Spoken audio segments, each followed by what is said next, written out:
शुभ संध्या। उदयपाल सिंह चौहान।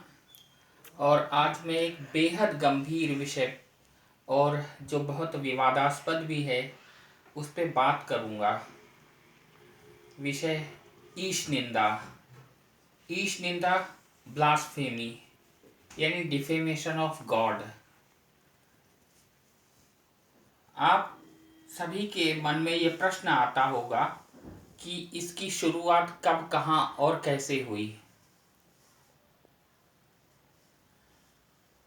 मैं उसी विषय पे चर्चा करूंगा, उन्हीं बातों की जिनके प्रामाणिक साक्ष्य मौजूद हैं।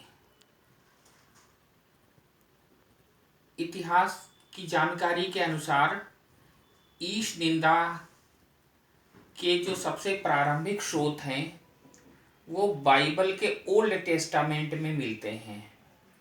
और ओल्ड टेस्टामेंट में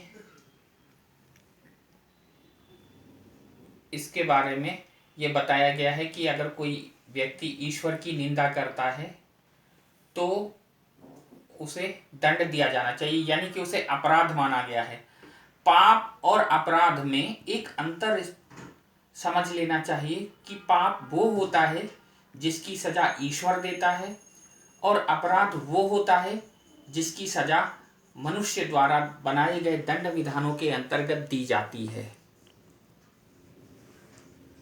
ईश निंदा के अपराध में किसी भी मनुष्य को सजा दिए जाने का जो प्राचीनतम ऐतिहासिक साक्ष्य है वो रोमन सम्राट जस्टिनियन प्रथम के द्वारा दिए जाने का प्रमाण मिलता है।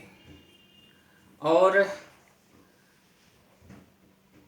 जहां तक इस्लाम का सवाल है तो कुरान में ईश निंदा को पाप माना गया था, अपराध नहीं, यानी कि इसकी सजा ईश्वर देगा।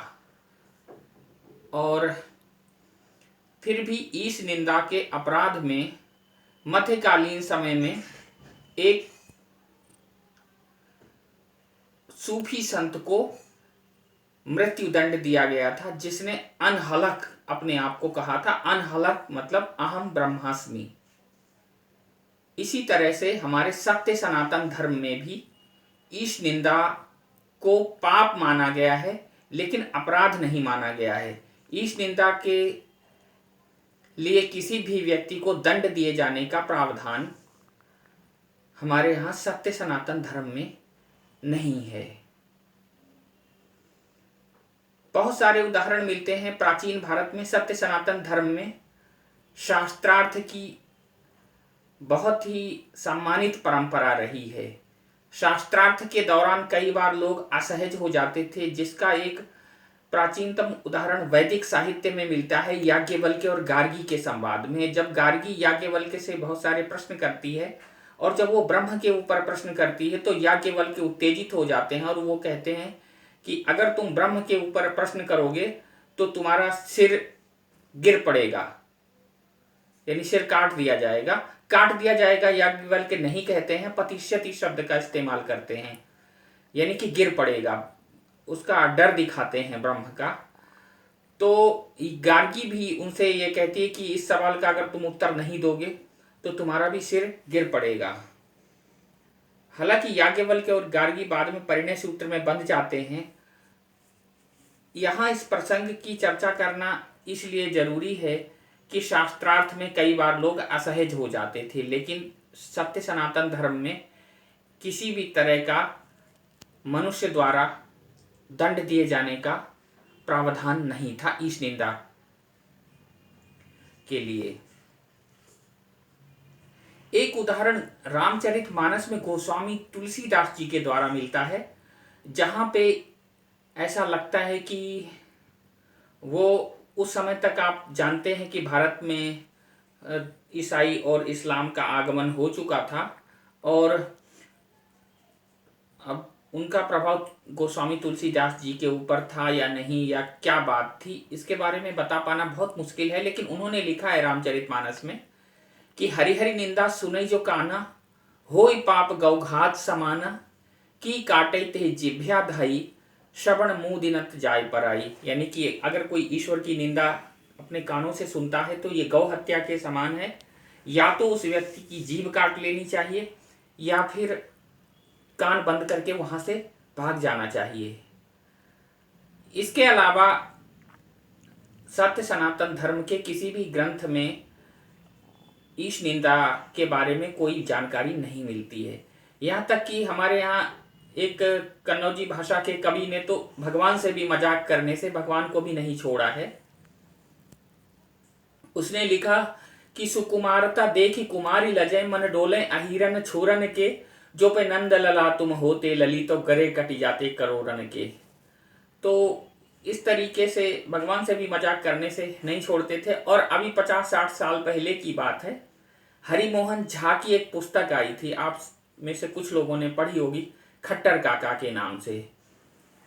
खट्टर काका में जिस तरीके से किसी भी धर्म ग्रंथ को उन्होंने नहीं छोड़ा है और किसी भी देवी को, किसी भी देवता को, किसी भी विषय को, आयुर्वेद से लेके बहुत सारे जो भी ग्रंथ हैं उनमें से किसी को नहीं छोड़ा है। और हास्य, व्यंग्य, गंभीरता और बौद्धिक विमर्श का इतना अद्भुत समन्वय है कि पाठक मंत्रमुग्ध हो जाता है उसको पढ़ते समय। अब ये कहना बड़ा मुश्किल है कि आज के टाइम पे अगर वो पुस्तक लिखी गई होती तो खट्टर काका के ऊपर क्या प्रभाव पड़ता है या नहीं पड़ता। तो अब एक सवाल आता है कि ईश निंदा के बारे में ये इतना गंभीर विषय क्यों है, और अभिव्यक्ति की आजादी, फ्रीडम ऑफ एक्सप्रेशन और sentiment of the people, faith of the people या पब्लिक सेंटिमेंट्स में से किसको ऊपर रखा जाए। तो यहाँ पे हमें एक बहुत महत्वपूर्ण बात समझनी है कि फ्रीडम ऑफ एक्सप्रेशन की सीमाएं होती हैं। किसी भी देश या समाज में जो कानून होता है फ्रीडम ऑफ एक्सप्रेशन में, उसकी सीमाएं होती हैं, उसके ऊपर युक्त प्रतिबंध होते हैं। लेकिन पब्लिक सेंटिमेंट्स या फेथ ऑफ द पीपल की कोई सीमा नहीं है, उसके ऊपर कोई प्रतिबंध नहीं है। और वो कब शुरू होगा, कहाँ शुरू होगा, कहाँ तक जाएगा, कब कैसे खत्म होगा, किसी भी बात से किसी की भावना आहत हो सकती है। और अगर जो पब्लिक सेंटिमेंट्स हैं, फेथ ऑफ द पीपल है, इसको फ्रीडम ऑफ एक्सप्रेशन के ऊपर रखा जाएगा तो कभी कोई महावीर स्वामी, कभी कोई गौतम बुद्ध, कभी कोई चारवाक, कभी कोई कबीर, कभी कोई नानक, इवन कि कभी कोई कोपरनिकस या कभी कोई गैलीलियो पैदा नहीं होगा।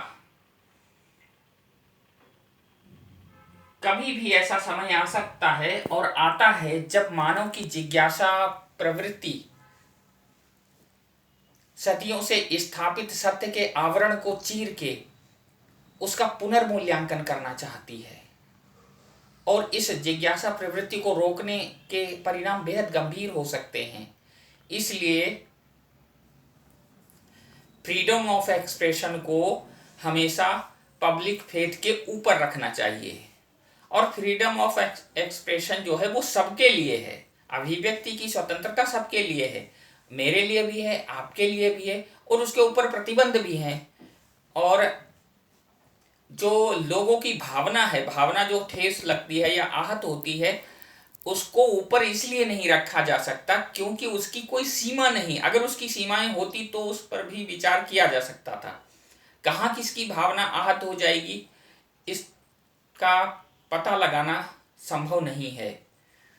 और एक मेरा मित्र था, उसने मेरे से एक बार ये कहा कि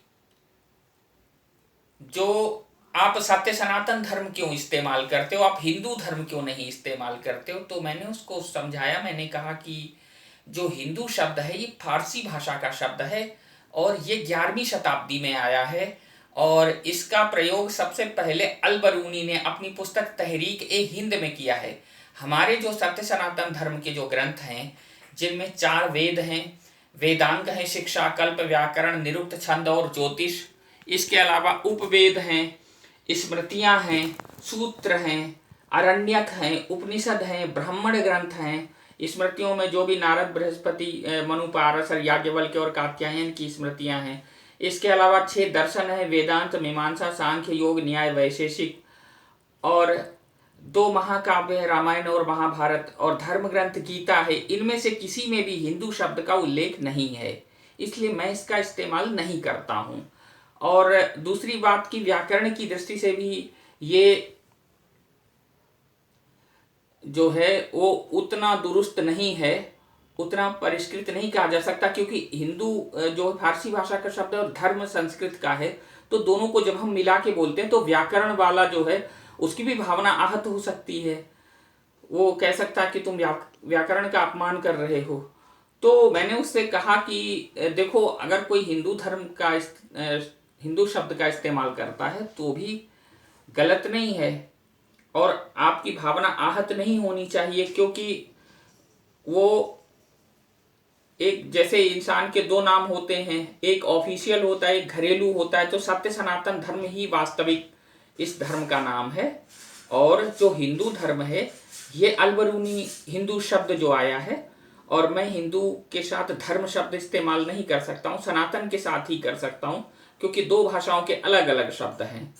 तो उसने कहा कि नहीं, ये गलत है, तुम हमारी भावनाओं को आहत कर रहे हो।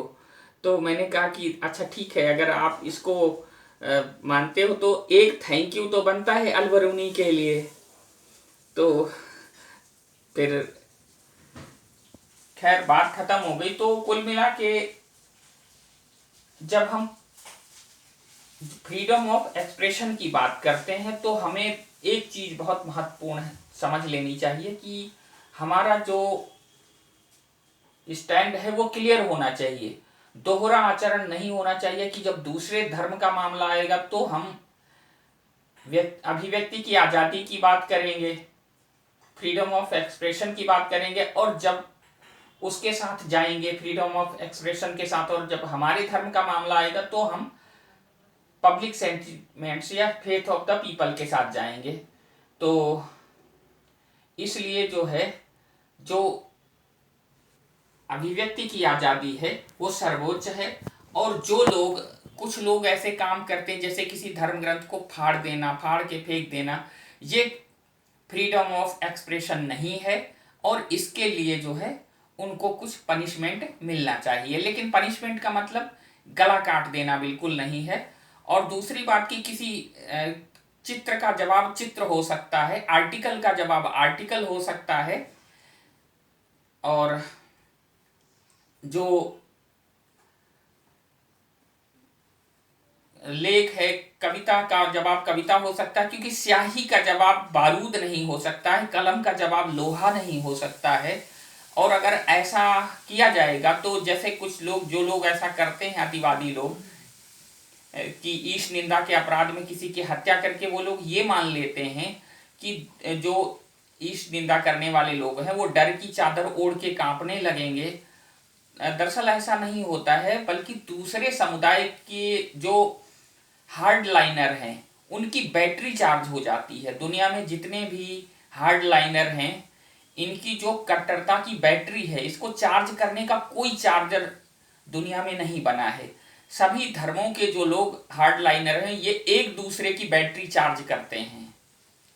तो अगर सब लोग जो है अपनी कट्टरता छोड़ दें तो दूसरे की बैटरी चार्ज नहीं होगी और सबकी बैटरी डाउन हो जाएगी, तो शायद मनुष्य समाज के लिए धरती पर ही स्वर्ग आ सकता है। धन्यवाद।